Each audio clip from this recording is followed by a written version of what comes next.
Assalamualaikum warahmatullahi wabarakatuh.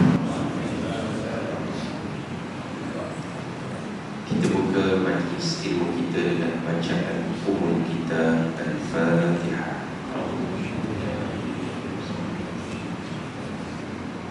Alhamdulillah.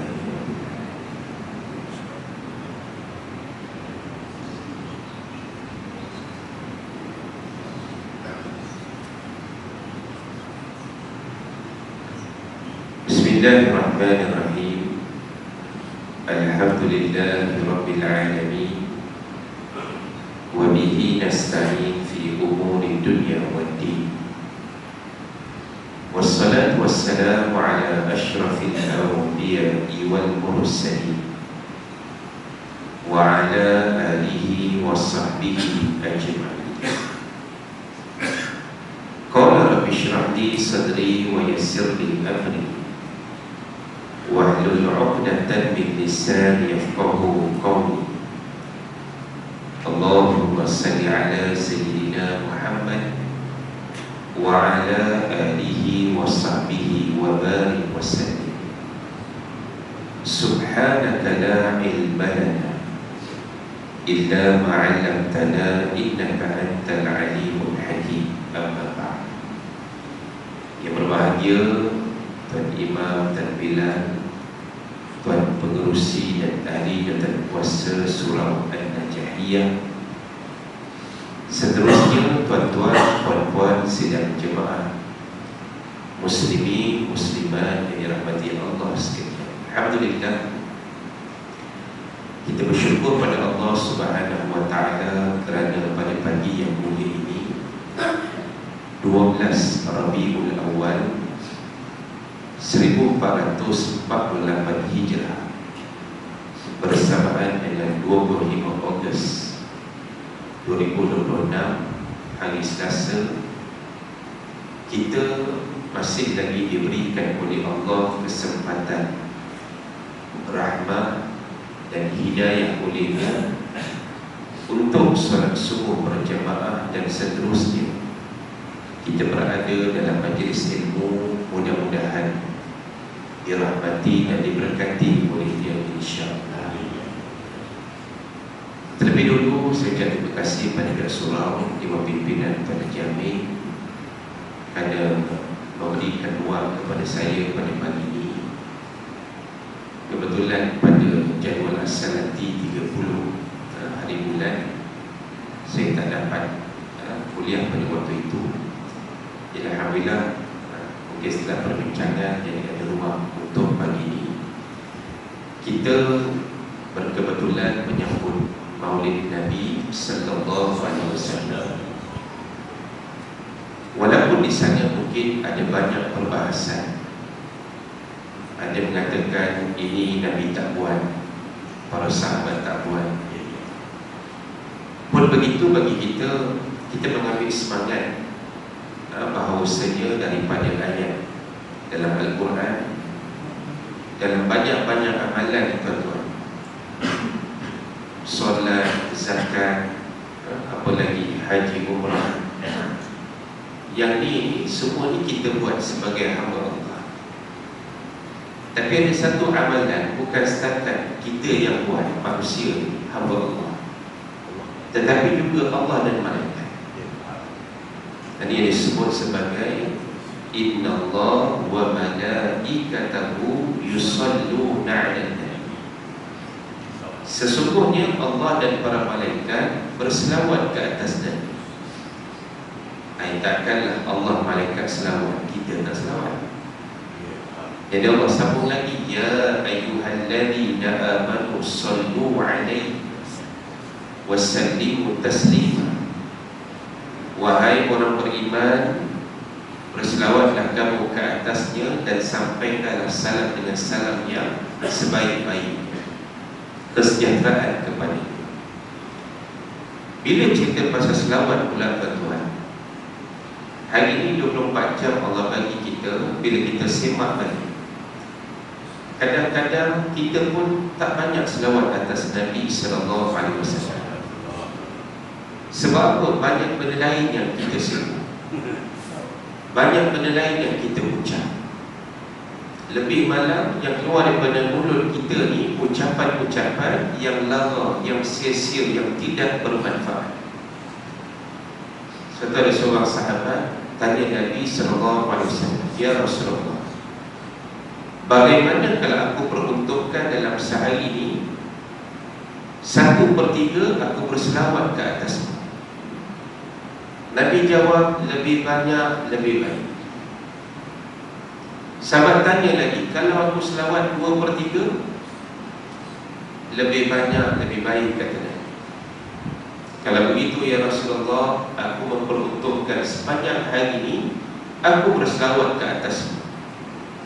Lalu jawab Nabi SAW, "Lalu beruntunglah kamu, dan mudah-mudahan dipermudahkan segala urusan."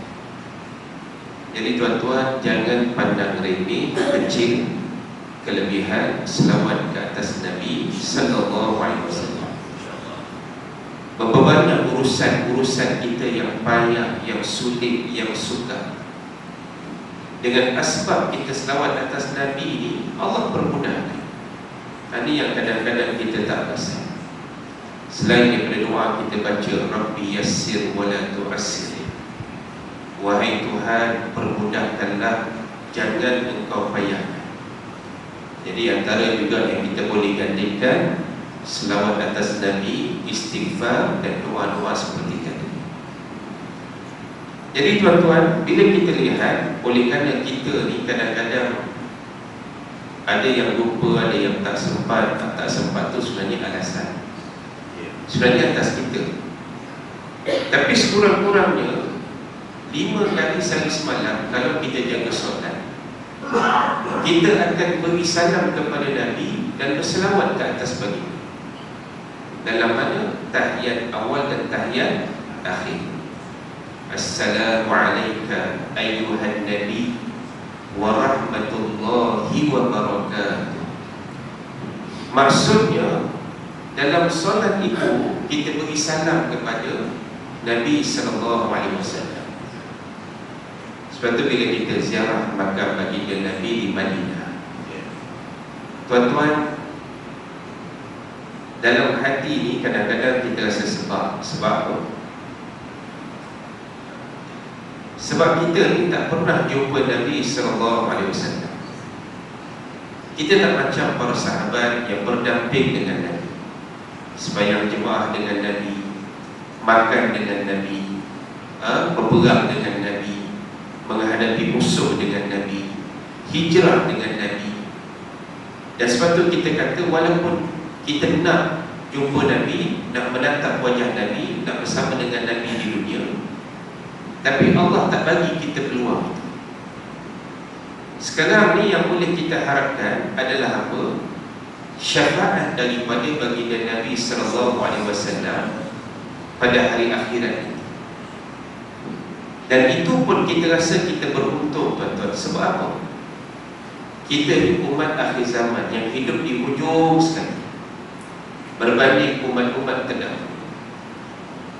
Walaupun Bani Israel yang Nabi Musa diutuskan kepadanya, Allah bagi macam-macam pada dia, manna wassalwa, hidangan daripada langit.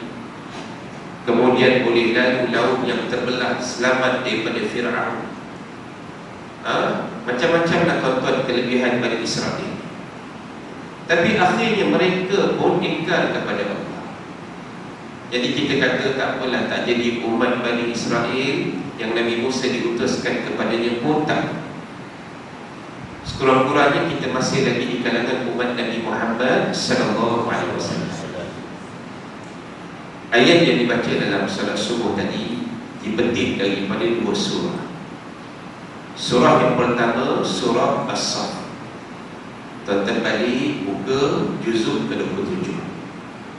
Surah As-Saff ni antara surah-surah pilihan. Dia berturutan, surah As-Saff, surah Al-Jumu'ah, surah Al-Munafiqun. Surah As-Saff Allah cerita bagaimana Allah cela orang yang beriman. Dia bercakap tapi tak buat apa yang dia cakap. Besar kemurkaan Allah. Allah kasih kepada orang beriman yang berjuang pada jalan Allah dalam keadaan yang tersusun, ibaratnya bangunan yang kukuh, bunyan marsus. Allah cerita pasal Nabi Musa yang disakiti oleh umat baginda. Allah cerita pasal Nabi Isa yang beritahu kepada umat dia, aku ni Rasul kepada kamu. Dan Nabi Isa sebut, Allah rakam dalam ayat surah Saf tadi, bahawasanya aku nak beritahu kepada kamu satu berita gembira, selepas aku nanti akan datang seorang Rasul bernama Ahmad.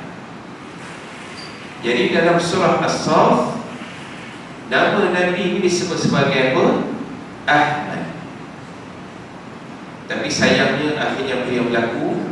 Falamma ja'ahum bil bayyinat qalu hadza sihrun mubin. Bila datang keterangan yang nyata ni,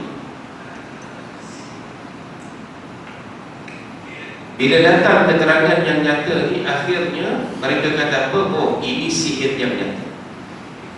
Suatu orang Yahudi, orang Nasrani, sampai bila-bila pun tuan-tuan, dia tak boleh terima kerasulan Nabi SAW sebagai Rasul akhir zaman. Mereka nak supaya Rasul tu di kalangan mereka. Ini dalam surah As-Saff, nama Nabi disebut sebagai apa? Ahmad. Dalam surah Al-Fath yang dibaca pada rakaat kedua tadi, ayat yang akhir, ayat 29. Tuan-tuan nanti buka surah Al-Fath. Saya lupa pada juzuk berapa, tapi di tengah-tengah Al-Quran. Surah Al-Fath, Allah cerita tentang, Allah beritahu kepada Nabi SAW akan kemenangan dengan peristiwa pembukaan kota Mekah. Juzuk apa? Surah 44. Juzuk surah yang ke-44, juzuk juzuk kita tengok balik. Jadinya dalam surah Al-Fath ni tuan-tuan, kalau kita tengok ada banyak peristiwa. Juzuk 26. Bagaimana Nabi SAW pergi ke Madinah pada tahun ke-6, pergi ke Mekah tahun ke-6 Hijrah dengan sahabat. Sebab apa? Sebab mereka nak tunaikan umrah, dan lama dah tak balik ziarah kampung mereka di Mekah, terutamanya golongan muhajirin. Jadi semua dah siap ihram. Jadi daripada Madinah bergerak sampailah ke mana? Hudaibiyah. Hudaibiyah nak sampai ke Mekah dalam sekitar 35 km, 40 km. Sampai di Hudaibiyah mereka disekat. Datang Khalid Al-Walid, masa itu belum Islam. Dia kata, kamu semua tidak dibenarkan masuk ke Mekah. Tuan-tuan, akhirnya Nabi kata, kami bukan datang nak berperang, kami datang nak umrah.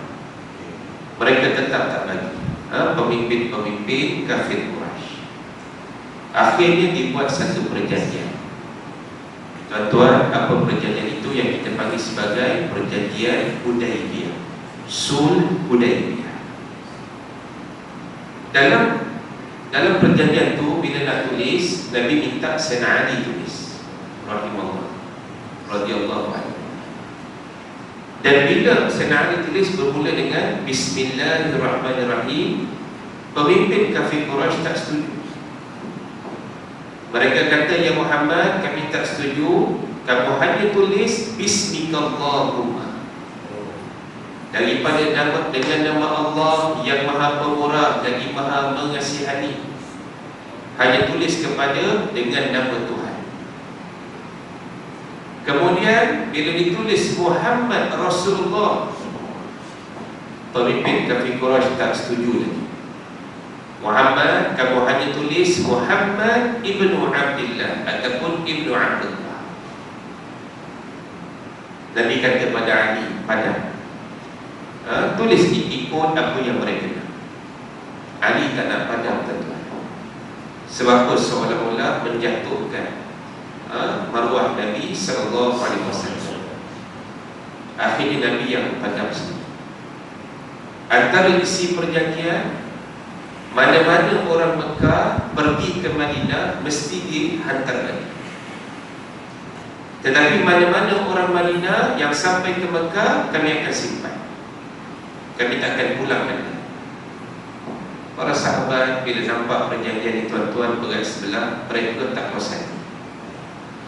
Dan mereka kata kepada Nabi SAW, "Ya Rasulullah, kenapa kita tanda tangani perjanjian ini?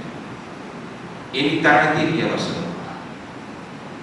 Tetapi para sahabat mungkin tidak faham.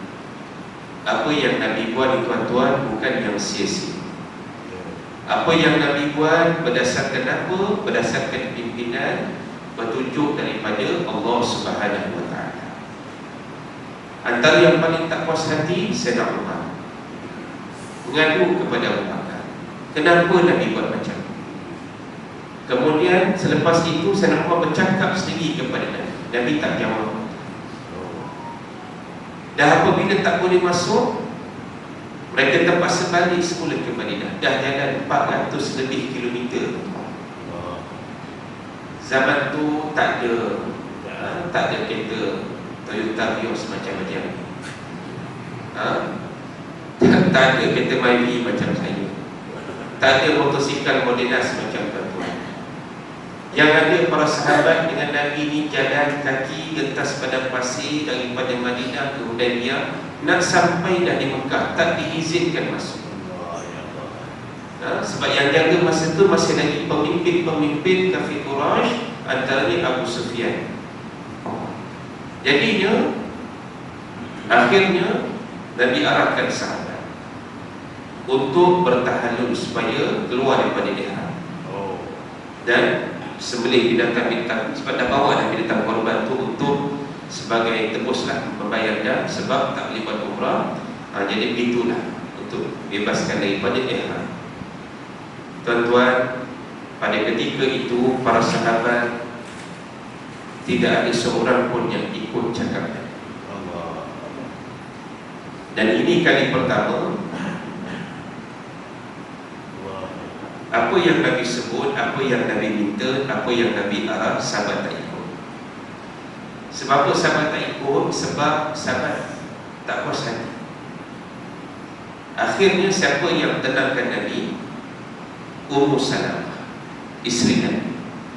Ummu Salamah kata, "Ya Rasulullah, kalau macam tu aku cadangkan engkau tahalul, engkau bercukur, insya-Allah sahabat-sahabat lain akan ikut."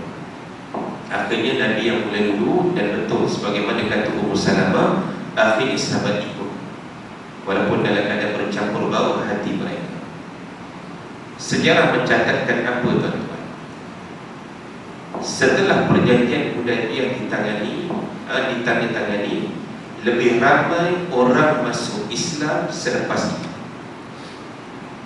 Jadi suatu kita kata, walaupun orientalis kata Muhammad dan orang-orang sekitar dia, para sahabat ini menyebarkan Islam dengan mata pedang, sebab banyak perang berlaku pada zaman Nabi SAW. Tapi ini merupakan dakwaan yang batil, yang tidak betul. Sebab lebih ramai orang masuk Islam selepas perjanjian Hudaybiyah. Maksudnya ini strategi yang dibuat oleh Nabi SAW bersandarkan pimpinan wahyu daripada Allah. Sebab tu kita ni tuan-tuan, ada benda yang kita tak boleh tangkap. Bila mana berlaku satu perkara, apa hikmah? Macam para sahabat lah, walaupun dekat dengan Nabi, tapi tak boleh baca. Kenapa Nabi tanda tangan juga perjanjian Hudaybiyah? Kenapa Nabi terima untuk pada Muhammad Rasulullah kepada Muhammad bin Abdullah? Kenapa Nabi terima daripada Bismillahirrahmanirrahim kepada Bismillahirrahmanirrahim? Samalah macam bila turun antara surah-surah yang akhir, surah An-Nasr. Bismillahirrahmanirrahim. Idza jaa nasrullahi wal fath. Bila datang pertolongan Allah dan kemenangan. Wa ra'aitan nas yadkhuluna fi dinillah afwaj. Pada waktu itu kamu akan tengok manusia masuk ke dalam agama Allah berbondong-bondong, beramai-ramai. Ini selepas peristiwa pembukaan Kota Mekah. Yang ramai-ramai waktu itu, bila tentera Islam sampai, Nabi sampai ke situ, mereka ingat habislah kami ini di Mekah sebab tentera Islam sangat kuat dan ramai. Tapi Nabi kata, siapa yang berlindung di rumahnya akan selamat. Siapa berlindung di Kaabah akan selamat. Siapa yang berlindung di rumah Abu Sufyan pun akan selamat. Abu Sufyan masa itu belum Islam, tapi dia pun terkejut bila Nabi boleh cakap macam itu. Bermaksud apa? Nabi walaupun mengenangkan apa yang dibuat oleh Abu Sufyan ni tuan-tuan banyak, yang dia hina Nabi, dia buat macam-macam dekat Nabi. Tapi Nabi seolahnya masih lagi mengiktiraf dia sebagai pemimpin Quraisy ketika itu. Dan akhirnya dengan asbab itu dia masuk Islam. Sebab tu saya kata tuan-tuan, hidup kita ini kadang-kadang bukan sangat kena cakap banyak, tapi dakwah yang paling utama adalah dakwah bilhal. Dakwah dengan teladan, dengan contoh yang baik. Kadang-kadang kita nampak orang bukan Islam, dia susah, kita bantu dia tuan-tuan. Baru semalam saya bincang dengan seorang nazir masjid tempat kami di Masjid Madrasah Jana Putra. Saya pun dah tak ingat dah. Kata nazir ni, ustaz ingat tak dulu kita ada kaunseling, ada satu pasangan anak muda ni, yang lelaki ni bukan Islam, yang perempuan ni Islam, dan mereka ni dah bukanlah bersama apa, maknanya berdua-duaan dan hampir nak melakukan perkara tak sepatutnya. Tuan-tuan, ni kisah ni sebelum Covid 2018-2017 begitu. Baru ni ketika mana ibadat korban tahun ni tuan-tuan, nazir kata, Tuan Haji Sadli, saya perasan budak ni Ustaz macam kenal. Kemudian dia pun tanya, nama kamu sekian-sekian kan? Dia betul pakcik tak ingat. Dan kata dia, saya sekarang dah masuk Islam, dah masuk Islam dan dah berkahwin, alhamdulillah. Jadi saya kata kadang-kadang dakwah kita ni tuan-tuan, ialah ada masa kena tegas, tapi banyak masa kena dengan hikmah, lemah lembut dan kasih sayang. Sebab tu Allah kata, fabima rahmatin minallah lintalahu walau kunta fazan ghalizan qalb lafaddu min hawli. Ya Muhammad, kalaulah kamu bersikap keras kepada mereka, nescaya ramai yang akan lari daripada kamu. Jadi tuan-tuan, balik kepada tadi, akhirnya bila sebut tentang dalam surah Al-Fat tadi, disebut dengan jelas nama Nabi Muhammad Rasulullah. Muhammad itu pesuruh Allah.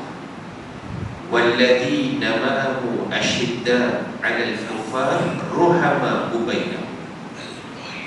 Ada pun orang yang bersama dengannya. Siapa dia? Para sahabat. Ada dua sikap utama mereka: tegas bila berhadapan dengan orang kafir yang memusuhi Islam, dan berkasih sayang sesama mereka. Tuan-tuan, petunjuk ini jelas. Kalau kita dengan orang bukan Islam, kalau orang bukan Islam itu orang yang boleh terima, hormat kepada agama kita, maka kita layan mereka dengan baik.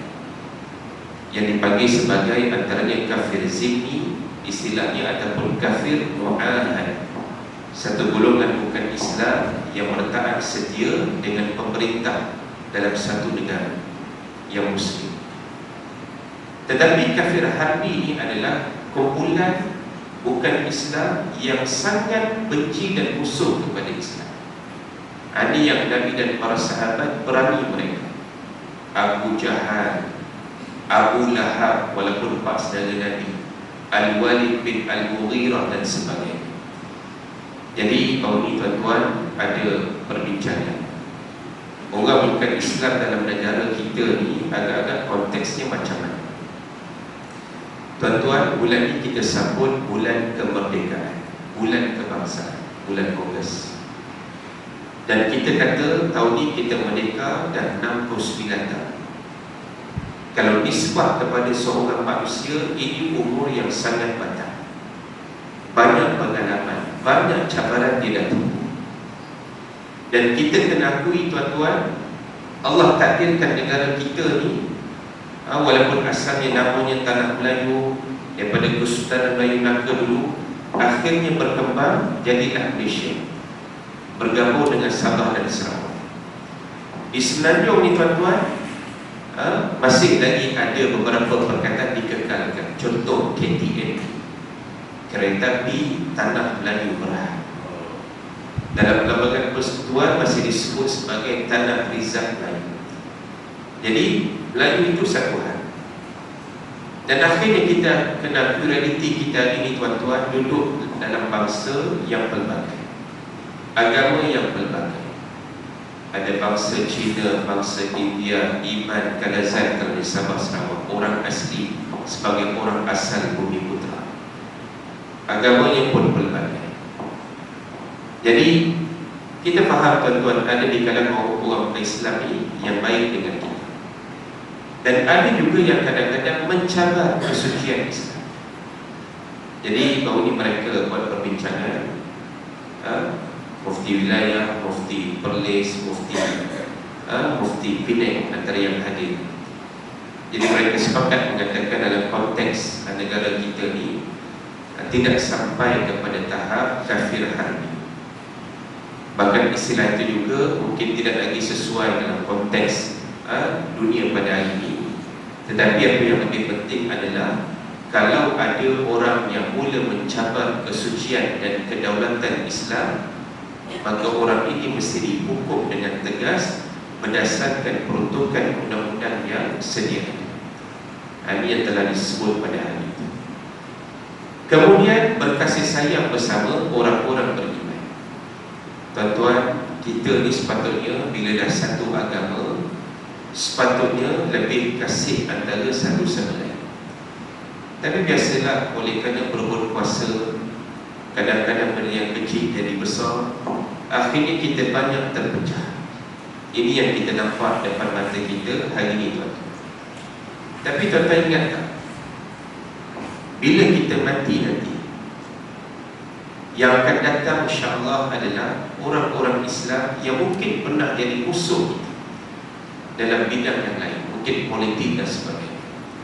Sebab apa? Sebab kita yakin selagi mana dia mengucap kalimah syahadah, dia solat pada kiblat yang sama, mengucap kalimah syahadah yang sama, maka kita yakin dia juga sebahagian daripada kita.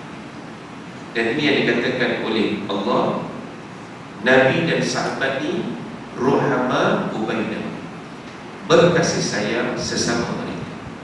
Tuan-tuan, puan-puan dirahmati Allah sekalian baik, berbagi masa sedikit yang ada, pagi ini tuan-tuan saya nak cerita sedikit tentang syafaat. Hari ini orang kata tak ada ni apa tuan-tuan? Kabel. Hari ini ramai anak-anak kita habis belajar di kolej, universiti, dalam keadaan ekonomi pada hari ini mungkin mencabar. Jadi bila buka di iklan peluang kerja, ramai yang beratur nak temu dulu. Tuan-tuan, katalah yang bukanya mungkin 100 tempat, yang datang dekat 2-3 ribu. Banyak gambar dah kita nampak, ramai mereka beratur panjang. Tuan-tuan, mereka pun tak pasti, aku beratur panjang ni agak-agak boleh dapat ke tidak kerja. Tambah lagi tak ada kabel kata dia. Mana yang ada kabel senanglah. Tuan-tuan, pengalaman saya ya, ketika nak temuduga masuk JAKIM pada tahun bila, lebih kurang 20 tahun lepas,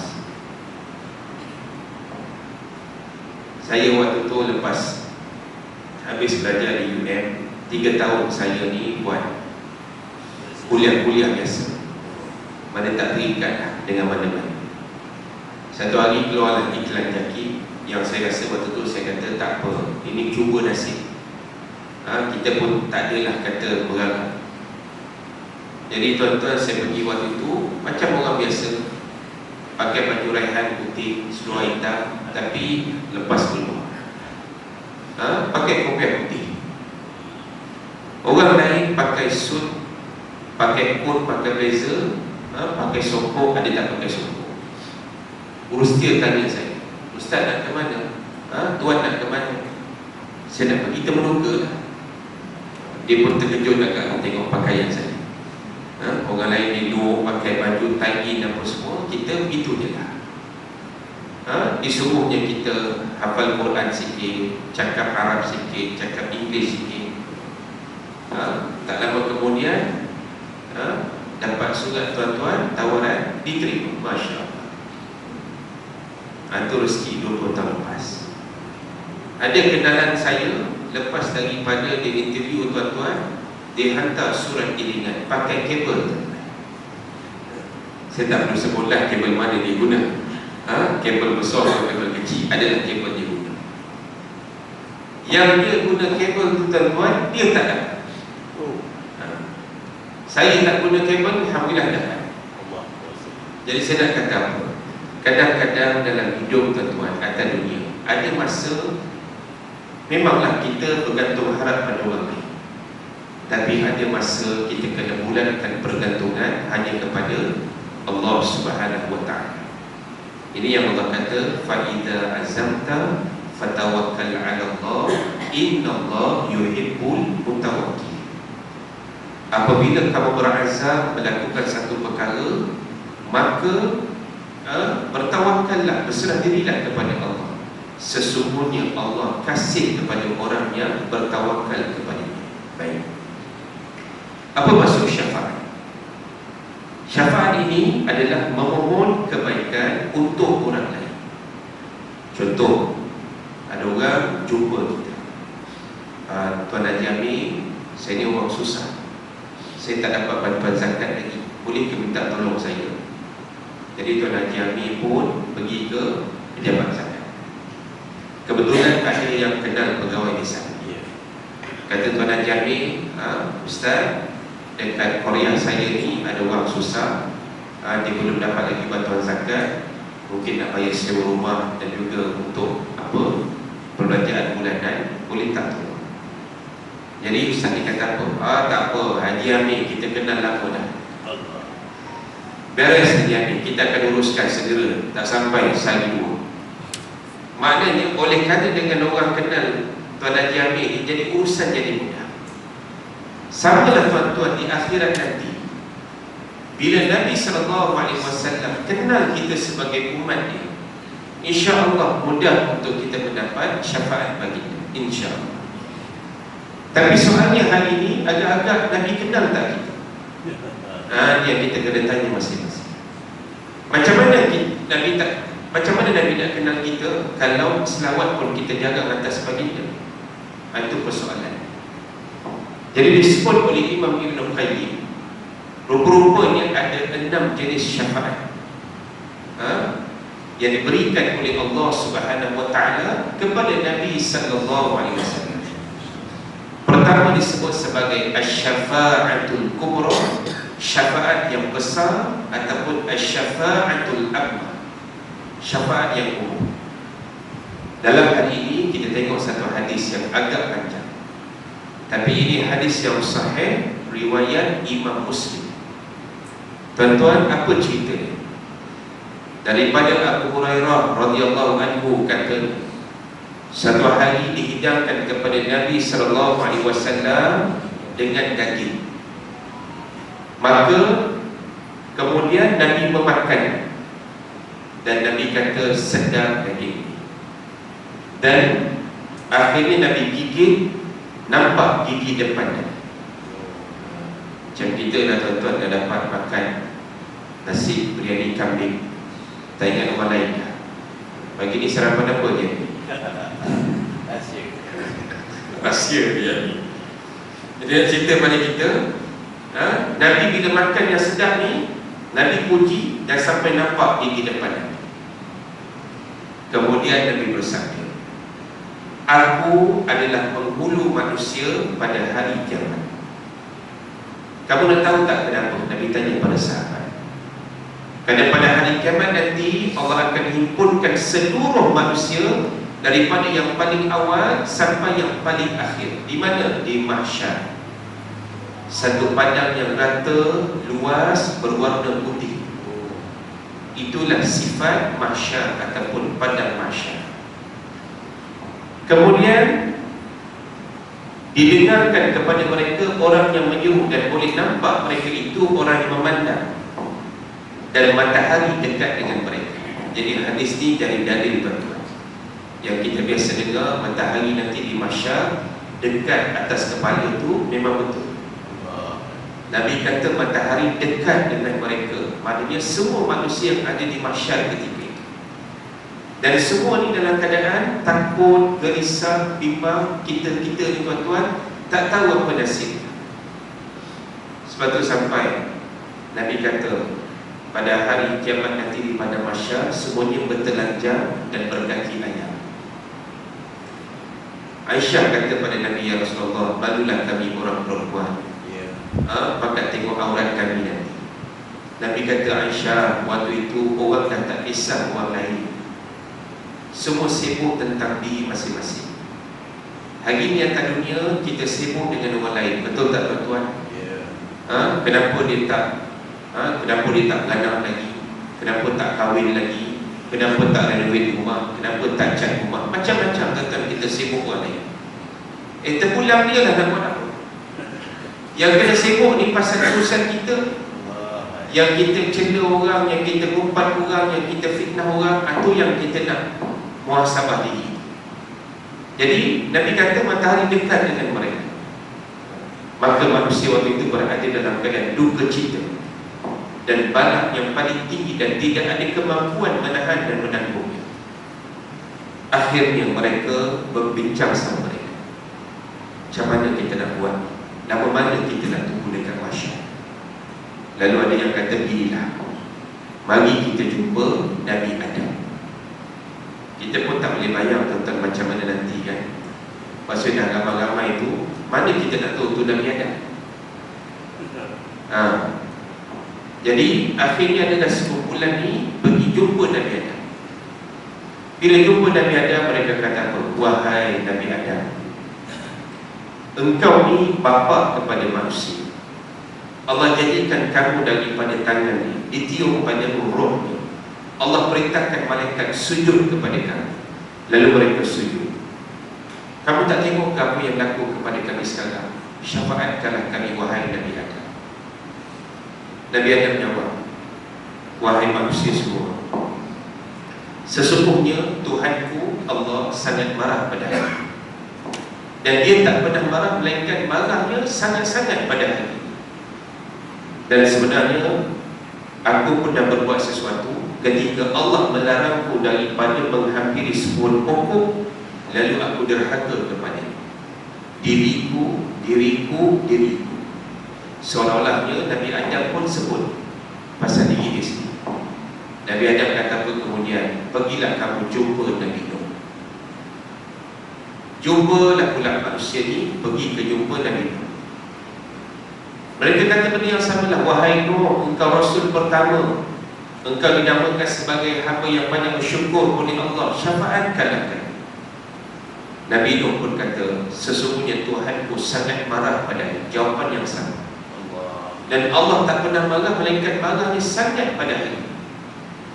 Dan kemudian sesungguhnya kata Nabi Nuh, bahawasanya bagiku satu doa yang aku dah doa untuk kaum. Tuan-tuan cuba tengok kisah sikit tentang Nabi Nuh AS. Ada satu surah Nuh dalam Al-Quran. Dan tuan-tuan bayangnya, bila Allah perintah Nabi Nuh buat bahtera ataupun kapal yang besar di satu bukit, apa kata umat dia? Gila Nabi Nuh. Macam mana kapal yang patutnya lalu kat laut ataupun tempat yang ada air, tiba-tiba kau bina tengah-tengah padang pasir. Tuan-tuan, berapa lama Nabi Nuh bina bahtera ni? 20 tahun tanam pokok. Bila pokok tu dah kuat, barulah pokok tu diambil untuk bina kapal. Berapa lama pula? 40 tahun. Dan selama itulah Nabi Nuh ni dicela oleh kaum Islam. Sebab tu kapal ni memang besar. Tingkat pertama tu semua jenis binatang yang liar. Tingkat dua yang jinak. Tingkat ketiga barulah manusia. Sebab yang lain daripada dalam kapal semua akan musnah dengan banjir besar pada waktu itu. Jadi tuan-tuan bayangkan bagaimana Nabi Nuh ni 950 tahun umur dia, yang beriman tak sampai 100 orang, lebih kurang 72 orang saja. Baik. Jadi Nabi Nuh kata apa? Aku telah doakan untuk kaumku, maka tak ada lagi doa untukku dan doa untuk yang lain. Jadi Nabi Nuh kata, diriku. Kamu jumpalah Nabi Allah Ibrahim AS. Jadi manusia ni pakai jumpa pula Nabi Ibrahim. Wahai Ibrahim, kamu ni Khalilullah, kekasih Allah. Maka Nabi Ibrahim pun jawab yang sama. Tuhanku sangat marah pada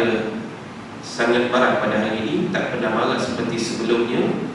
Lalu Nabi Ibrahim pun sebut ada 3 benda yang dia pernah berhelah, yang pernah dilakukan. Kemudian diriku. Apa helah yang pernah Nabi Ibrahim buat? Ketika dia dah pecahkan berhala pada zaman Raja Namrud itu, ketika mereka semua keluar pergi berburu, maka dipecahkan berhala paling besar, kemudian disangkut pada leher satu lagi berhala yang belum dipecahkan. Bila balik, maka ditanya, siapa yang pecahkan? Mereka tangkap Nabi Ibrahim. Nabi Ibrahim kata, cuba tanya dekat berhala yang digantung pada lehernya kapal, boleh jadi dia yang pecahkan kawan Islam. Seolah-olah itulah di antara helah Nabi Ibrahim. Mereka pun buntu. Macam mana kami nak cakap dengan patung tu? Kan dia tak boleh bercakap. Itu Nabi Ibrahim bagi balik. Dah tahu tak boleh cakap, kamu sembah apa? Ini masalah itu. Baik. Kemudian Nabi Ibrahim kata, pergilah jumpa Nabi Musa. Nabi Musa pun mereka kata, wahai Musa, engkau ni Allah telah lebihkan engkau dengan risalah. Engkau dipanggil sebagai kalimullah, boleh bercakap terus dengan Allah, maka syafaatkanlah kami. Nabi Musa kata, Allah sangat marah pada hari ini, tak pernah dia marah seperti sebelum ini. Dan aku ni pernah bunuh seseorang yang mana aku tidak disuruh membunuhnya. Lalu Nabi Musa kata, pergilah jumpa Isa, Nabi Isa. Tuan-tuan, jumpa pula Nabi Isa yang ramai-ramai. Wahai Isa, engkau Rasul Allah, ibumu Maryam, engkau berkata-kata dengan manusia ketika masih dalam buaian, syafaatkanlah kami. Maka Nabi Isa kata, Tuhanku sangat marah pada hari ini. Dia tak pernah marah seperti sebelumnya. Dan Nabi Isa tidak disebut dalam hadis tentang apa dosa yang pernah dibuat.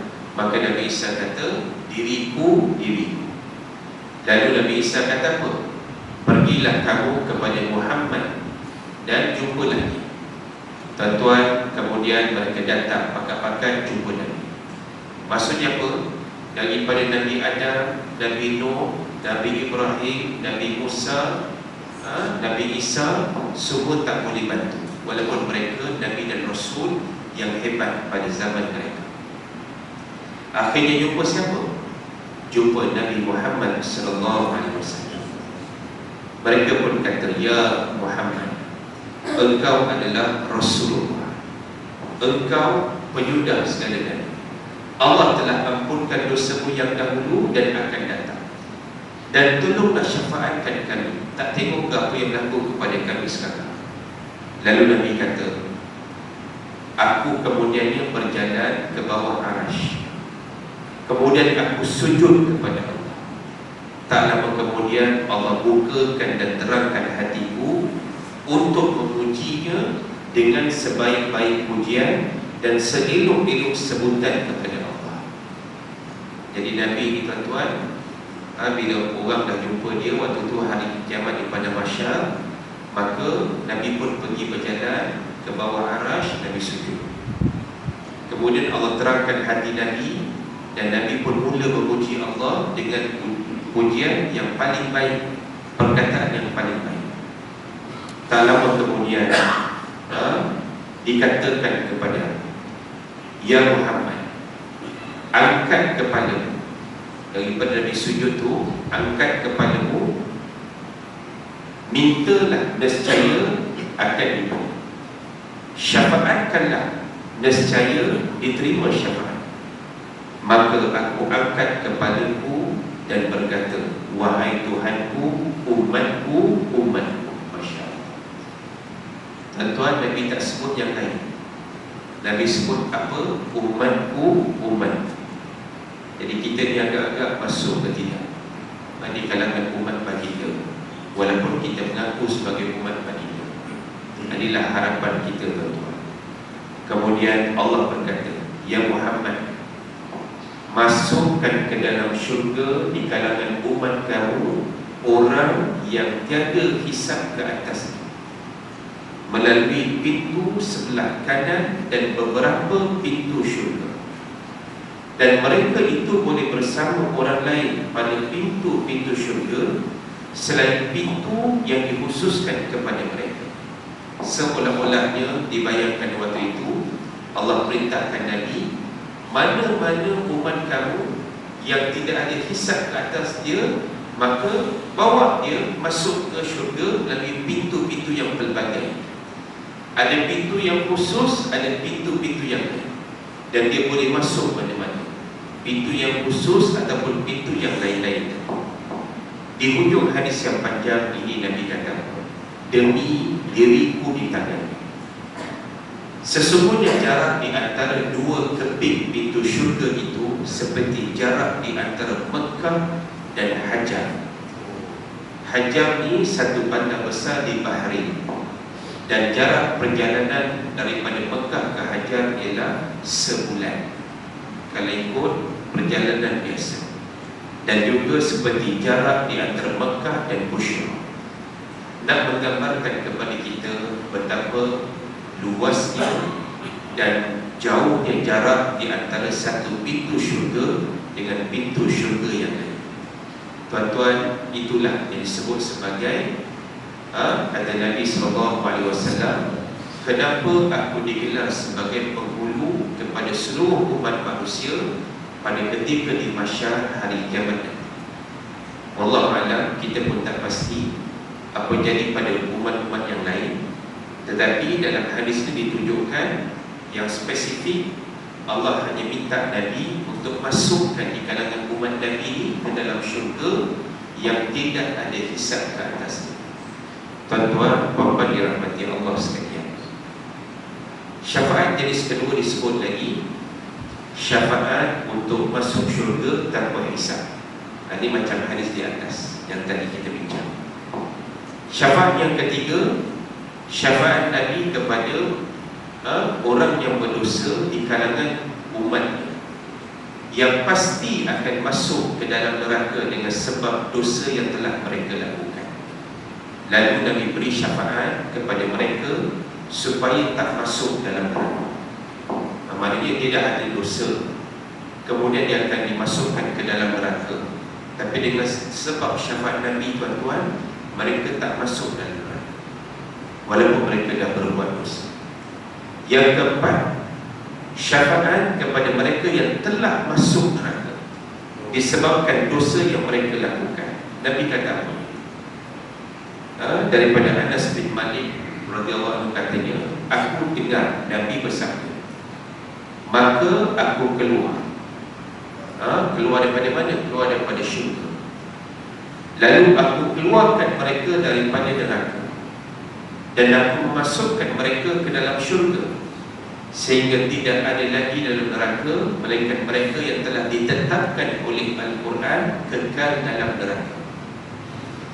Jadi sepakat ulama Ahlussunnah wal Jamaah bahawasanya mana-mana orang yang diumatkan ke dalam neraka dan kemudian diazab, tetapi dalam hatinya masih ada sebesar zarah iman kepada Allah, jadi anggap sebagai ahli tauhid sebab dia mengisahkan Allah, orang ini akhirnya akan dikeluarkan daripada neraka dan kemudian akan dimasukkan ke dalam syurga. Soalnya macam kita sebut dulu, takkan nak masuk neraka dulu tuan-tuan. Ada pula yang lebih malang, dia kata macam ni, kalau dah semua masuk syurga, siapa nak masuk neraka ustaz? Ini dahsyat. Ataupun dia kata, tak apa ustaz, masuk neraka kejap aja, celup-celup kejap aja. Dengan celup-celup setimbun ke apa tuan-tuan? Baik. Syafaat yang kelima, iaitu bagi satu kaum di kalangan ahli syurga untuk menambah pahala mereka dan mengangkat darjat mereka. Dan syafaat yang keenam, wallahu a'lam, ini pandangan Ibnu Qayyim Al-Jauziyah, syafaat Nabi kepada sebahagian keluarganya yang kufur di kalangan ahli neraka untuk diringankan azab. Nak keluar tak boleh, tapi Nabi diminta dengan Allah supaya diringankan azab kepada ahli keluarga yang tak beriman. Siapa? Syafaat ini khusus hanya untuk kepada Abu Talib. Tuan-tuan, Abu Talib banyak bantu Nabi, pakcik Nabi yang Nabi sayang. Sebab bila Abdul Muttalib meninggal, Datuk Nabi Abu Talib yang jaga. Sampai bila Nabi dakwah ni, pemimpin kafir Quraisy jumpa Abu Talib. Wahai Abu Talib, engkau orang yang dihormati dalam kalangan kita, tolong sekat, beritahu anak buah kamu Muhammad jangan sebar lagi ajaran agama yang sedang dibawa sekarang. Abu Talib cerita pada dekat Nabi. Nabi kata, ya pakcikku, wahai Abu Talib, kalau matahari di tangan kananku, bulan di tangan kiriku, aku tak akan tinggalkan kerja dakwah. Abu Talib bila dengar macam tu, wahai Muhammad, kalau itu kamu kata, teruskan. Aku akan lindung kamu daripada apa. Sampai hujung bila Abu Talib tu nazar nak meninggal dunia, ialah yang datang sekali berziarah tu adalah pemimpin-pemimpin kafir Quraisy. Nabi sebut pada Abu Talib, wahai pakcikku, ucaplah kalimah La ilaha illallah Muhammadur Rasulullah. Tapi sampai sudah Abu Talib tidak mengucap. Jadi bila Abu Talib mati dalam keadaan itu, memang Nabi sedih. Sebab begini satu orang pakcik yang backup dia, yang lindung bagi dia Nabi SAW ini dalam menyampaikan dakwah. Sama lah kita tuan-tuan, kalau ada seorang pak saudara, walaupun dia ni gangster macam mana pun tuan-tuan, tapi bila dengan kita dia jadi lunak. Dia kata, "Man, aku ni dengan orang lain memang aku beri dengan maksud aku ni garang, aku tegas. Tapi dengan kau ni tak apa, kau nak buat apa, aku lindung." Macam Sayyidina Hamzah tu, pak saudara Nabi juga bin Abdul Muttalib. Sayyidina Hamzah ni asal bukan Islam, tapi bila dengar Abu Jahal buat sesuatu kepada Nabi, orang mengadu kat dia, dengan musuh panah ni tuan-tuan, dia hentak kepala Abu Jahal, berdarah kepala Abu Jahal. Kau buat lagi keadaan saudara aku ni, kau tahulah akibat di depan Kaabah. Dan tak lama kemudian dia mengucap 2 kalimah syahadah. Jadi saya kata bahawasanya perjuangan dakwah Nabi ini Allah bantu, walaupun dalam keadaan sukar di awal, akhirnya macam kita tengok pada hari ini Islam berkembang sampai seluruh dunia dan sampai ke tempat kita, alhamdulillah. Jadi sama-samalah kita berdoa kepada Allah supaya Allah mengangkat darjat Nabi SAW pada kedudukan yang paling mulia, dan kita sebagai umat baginda insya-Allah mendapat syafaat baginda pada hari kiamat nanti, diampunkan dosa-dosa kita dan dimasukkan kita ke dalam syurga insya-Allah. Yang baik daripada Allah, yang lemah daripada diri saya sendiri. Wassalamualaikum warahmatullahi wabarakatuh. Bismillahirrahmanirrahim.